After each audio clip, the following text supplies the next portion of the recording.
William Walker Atkinson était un avocat, éditeur, entrepreneur, écrivain, traducteur et chercheur en occultisme aux États-Unis, qui s'est illustré sous plusieurs pseudonymes, notamment Theron Q. Dumont et Yogi Ramacharaka. Auteur de plus d'une centaine de livres, parmi lesquels on compte Ramacharaka, The World View of Indian Yogi, Mystical Christianity, Atkinson's Law of Attraction et The Power of Tugt, il a profondément marqué la littérature moderne de développement personnel ainsi que le domaine plus large de l'ésotérisme. Même si certaines de ses idées ont parfois été controversées, son influence perdure auprès de ceux qui s'intéressent au pouvoir caché de la conscience humaine et à la capacité de l'esprit de transformer la réalité. Au cœur de sa philosophie se trouve l'idée que l'on peut se prémunir contre les schémas de pensée négatifs et destructeurs. Pour lui, le premier pas indispensable consiste à dépasser la peur et l'inquiétude, car se concentrer de manière continue sur ses émotions déclenche inévitablement une série d'échecs et de malchance. Bien que cette mise en garde contre la peur ait été formulée par de nombreux penseurs, rares sont ceux qui parviennent à la mettre en œuvre concrètement. Atkinson expliquait que la peur naît de conditionnements mentaux profondément enracinés et d'influences négatives répétées dans notre environnement, et qu'elle peut être dissoute par la persévérance, un travail acharné et l'adoption d'une attitude résolument positive. Un autre pilier de ces enseignements repose sur le pouvoir d'attraction issu d'une attente forte et inébranlable. En concentrant sans relâche son attention et en imprégnant ses pensées d'une conviction intense, on attire naturellement des situations et des personnes qui vibrent à la même fréquence. À l'inverse, le doute et l'agitation favorisent l'apparition des résultats redoutés. Pour Atkinson, une peur constante engendre précisément ce qu'elle redoute, tout comme un désir puissant attire ce que l'on souhaite. Ainsi, il préconisait d'invoquer le courage avec la même certitude avec laquelle on éteint l'obscurité. La question cruciale demeure: comment neutraliser une pensée négative dès son apparition? Atkinson déconseillait de lutter contre ces schémas nuisibles en les repoussant simplement par une force de volonté excessive, méthode souvent inefficace. Il recommandait plutôt de remplacer ces pensées négatives par des affirmations constructives et positives.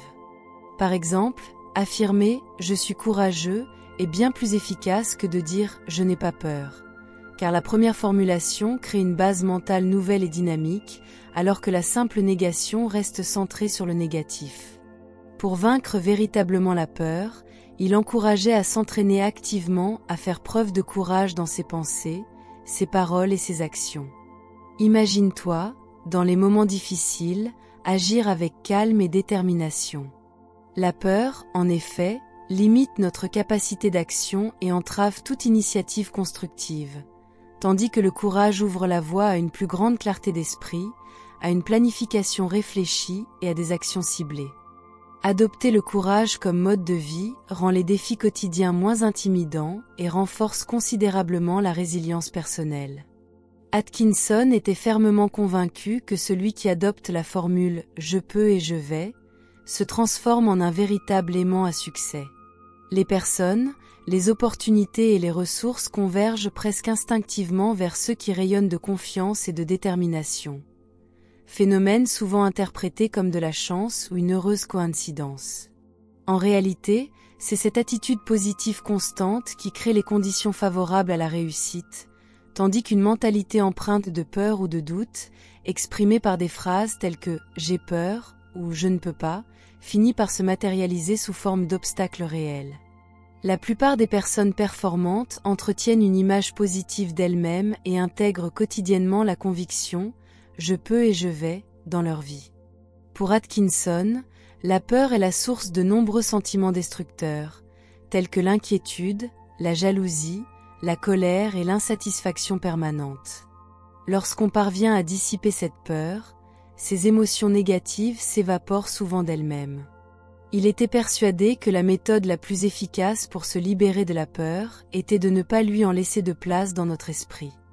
En se concentrant sur des croyances renforçantes, on crée un environnement mental positif qui favorise l'émergence de nouvelles idées et de forces intérieures, permettant ainsi de relever les défis avec une confiance renouvelée et une détermination accrue.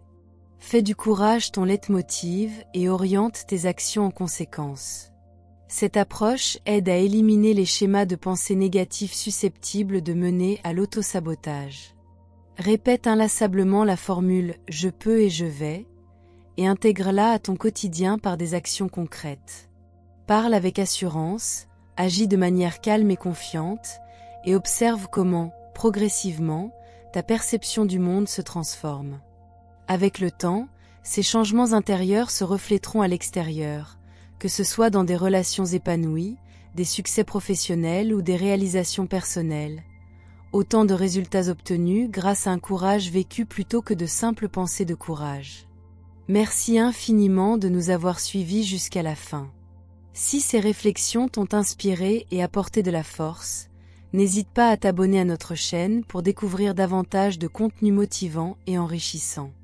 Notre exploration intérieure est un voyage sans fin, toujours riche en découvertes. En restant connecté avec nous, tu auras accès à des ressources qui stimuleront ton développement personnel et renforceront ta détermination.